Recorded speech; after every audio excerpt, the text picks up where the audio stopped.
Be careful of this trap. Always being the one to text first. Always being the one to call first. Now, there's nothing wrong with calling or texting first. But if every time you converse or every time you have communication, you're the only one who's trying, you're the only one who initiates a conversation, after a while it makes you think, do they really like me? Am I playing myself? Am I trying too hard? You have to give people the opportunity to come to you sometimes.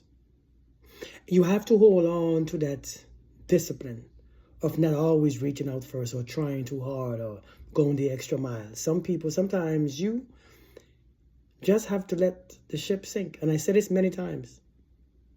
When you see that you're the only one reaching out, you're the only one initiating contact, it gives you a little bit of masculine energy. You never know where you stand. You don't know where you are in his life. You question what he's doing. You question, do he really like you? Listen, one of the best things that you have to do is let you be a woman and let him be a man. And what it means is let the man come to you. Let the man work a little bit. I'm not saying to play hard to get.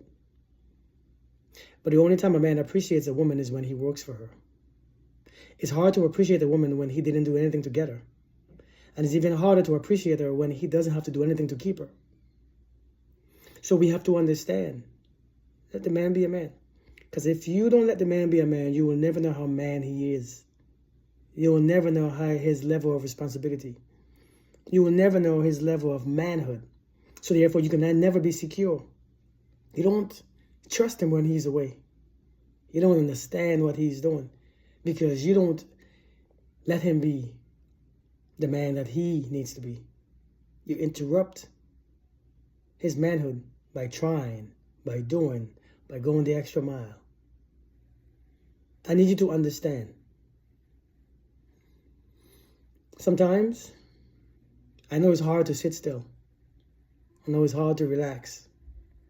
I know it's hard to just be. I know the competition out there is crazy. And I know how our minds work. You think that you might be doing something. All men lie, all men cheat, all men do this. I'm getting old. Time is going. My clock is ticking. So I gotta get something. I gotta get a man before. And a lot of you won't admit to this, but that's how it is with a lot of women. And so you cross your own boundaries. You do the things that you said that you will never do. You will do too much. You say too much. You are too intense. You are too rigid. You try too hard. You say too much and you think too much. And therefore, you can't just sit still. The only way you will feel comfortable with a man is to see him doing what he is doing so that you can know what he is doing. You have to know what he is doing if you're not interrupting him or if you're not nagging him or if you're not trying to tell him what to do. Stop trying to tell a man what to do. A man do exactly what he wants to do. He do exactly what he feels. He do exactly what he believes is right. And if sometimes it's not talking to you or if it's not giving you attention or giving you time, that's what he feels is right.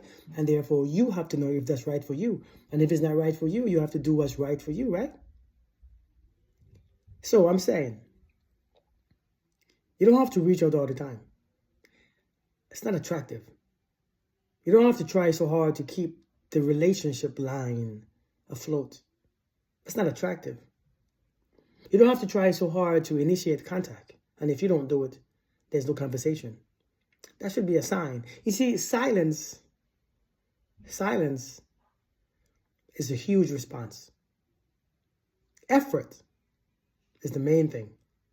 And when you look at effort, somebody based on their effort will tell you exactly how they feel about you by the amount of effort that they're putting into you. And if they're not putting in effort, if you got to speak and tell the same thing over and over and over again, it's not that they don't listen. It's just that they don't care. And a person who doesn't care don't listen. You know, you remember when you was in physics class, you didn't care about physics, so you never listened to the teacher. You happened to be somewhere else doing something else in your mind, visiting some other country. Well, in this case, in these relationships, sometimes the reason why you got to say the same thing 5, 6, 7 times is because they're not listening and because they don't care. And when you understand this, it's like you're casting your pearls to the swine. You are speaking your words that it is so powerful to a being that doesn't really care for you. So therefore your words mean nothing to them, only to you. Your words are not manifested in anything.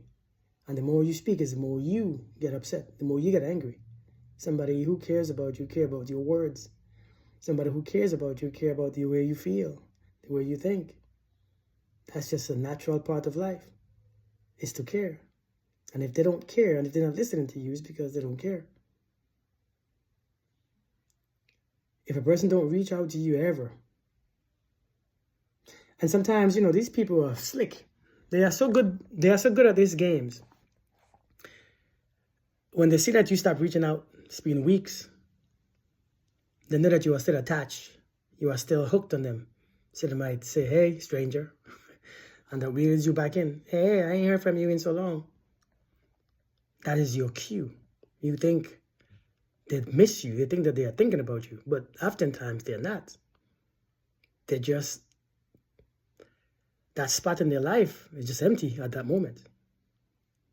Nobody is there. Nothing is there. Nothing is being done. So they reach out. And to you, that means everything. You have to understand. It's your responsibility to know when you are not wanted or not desired, when you're not appreciated. It's your responsibility. I know we often blame the other person because they lied to us. Do you know nobody could lie to you because there's something in you that tells you the truth at all times? No one could really lie to you because we are connected to the truth at all times. There's this thing within you that you can tell the truth. And whether you are a man or woman, I'm not blaming either one because we both are lied to. But the truth is, if we pay attention and we be present and we are honest with ourselves, they can't lie to you. The thing is, you are not ever present, so everybody could say anything and you're not present, so you don't even listen to your own self. You don't listen to your own spirit, your own discernment. It's being ignored. It's being dismissed. It is up to you to understand this is your responsibility. And it is your responsibility to allow people to treat you bad or good. By the way, how you introduce your value, introduce yourself. But I'm telling you, man, I know a lot of people, especially women, when they see the man is not reaching out and that's the man that they want, they try so hard. And the roles are reversed. And the person who wants you, they got to try so hard to get your attention because you are so caught up in the attention of this other person, then you miss who's good for you and who's not good for you. You got to have common sense, man. It's your responsibility. You can't keep blaming victim and calling wolf when you are the one ignoring who wants you so you can focus on the one that you want. I'm just saying. Be careful.